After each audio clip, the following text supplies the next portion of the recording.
You believe in the death of the Lord Jesus, and you believe in the death of the thieves with him. Now what about your own death? Your crucifixion is more intimate than theirs.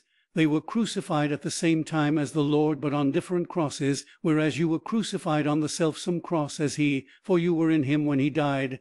How can you know? You can know for the one sufficient reason that God said so. It does not depend on your feelings. If you feel that Christ has died, he has died, and if you do not feel that he has died, he had died. If you feel that you have died, you have died, and if you do not feel that you have died, you have nevertheless just as surely died.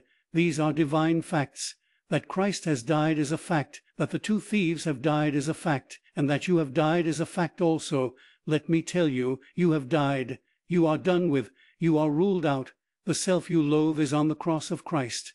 And he that is dead is freed from sin. Romans 6-7 amplified. This is the gospel for Christians. Our crucifixion can never be made effective by will or by effort, but only by accepting what the Lord Jesus did on the cross. Our eyes must be opened to see the finished work of Calvary. Some of you, prior to your salvation, may have tried to save yourselves. You read the Bible, prayed, went to church, gave alms. Then one day your eyes were opened and you saw that a full salvation had already been provided for you on the cross. You just accepted that and thanked God, and peace and joy flowed into your heart. And now the good news is that sanctification is made possible for you on exactly the same basis as that initial salvation. You are offered deliverance from sin as no less a gift of God's grace than was the forgiveness of sins. For God's way of deliverance is altogether different from man's way. Man's way is to try to suppress sin by seeking to overcome it. God's way is to remove the sinner. Many Christians mourn over their weakness, thinking that if only they were stronger all would be well. If we are preoccupied with the power of sin and with our inability to meet it, then we naturally conclude that to gain the victory over sin we must have more power.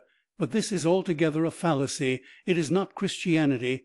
God's means of delivering us from sin is not by making us stronger and stronger, but by making us weaker and weaker. That is surely rather a peculiar way of victory, you say, but it is the divine way. God sets us free from the dominion of sin, not by strengthening our old man, but by crucifying him, not by helping him to do anything, but by removing him from the scene of action. For years, maybe, you have tried fruitlessly to exercise control over yourself, and perhaps this is still your experience. But when once you see the truth, you will recognize that you are indeed powerless to do anything, but that in setting you aside altogether God has done it all. Such discovery brings human striving and self-effort to an end. The normal Christian life, pp. 35-37.